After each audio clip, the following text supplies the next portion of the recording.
And joining us now is Yesenia's attorney, Mike Maxwell, to help explain a little further how this case came about. Where are things now? We heard a little bit in that tape piece about potentially the wrong shot given, but how are things now with Yesenia and her family?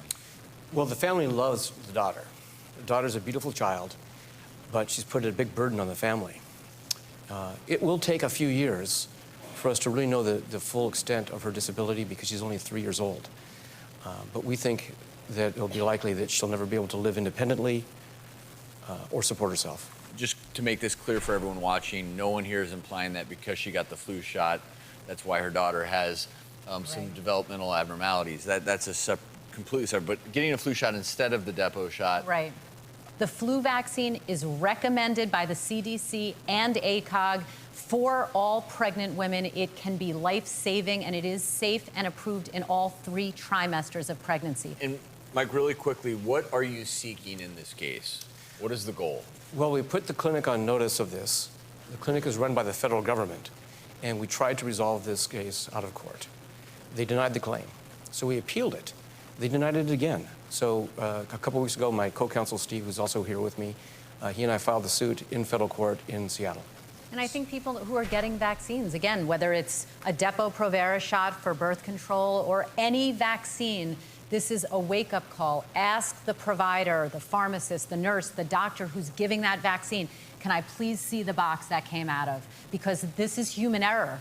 And it does, unfortunately, happen in medicine. And ideally, we would be perfect 100% of the time, but this is a bad example. Mike, obviously, you represent Yesenia. Also joining us to speak on the other side of this issue is Areva Martin. Areva, if you're looking at it from the perspective of this clinic, government-funded, what does that angle look like? Well, it's important to know, Dr. Travis, that this is a form of medical malpractice. So when you claim that it's a wrongful pregnancy, wrongful life, or wrongful birth, really what you're saying is that that doctor failed to practice medicine based on the standard of care for that community. They owed this woman, Yesenia, a duty, and they breached that duty. That's what her claim is. We can expect this medical clinic to raise some issues about whether there is causation, whether there is a cause between the wrong shot, which she's alleging, getting the flu shot rather than the depot shot, and the pregnancy, because it's not 100% certain. So there's a real issue in terms of causation. Would she have gotten pregnant even if she had been given the depot shot? That's going to be a big question in this case. And likewise, as Mike said, the issue of damages. Courts are all over the board on this. States are all over the board in terms of what can you claim. Is it just her pain and suffering? Is it the expenses that she had to bear with respect to the pregnancy? Some claim that some plaintiffs want the cost of child rearing. And of course, in this case, because we're talking about a child that has disabilities, the cost associated with caring for a disabled child. So we should expect, as we already know, the government denied the initial administrative claim that was filed. We should expect the government to continue to fight this case because there's a lot at stake. Some of these cases, jury verdicts as high as $50 million.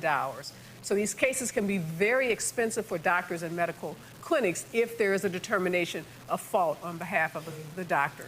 This is just another example in medicine where things don't always turn out as planned.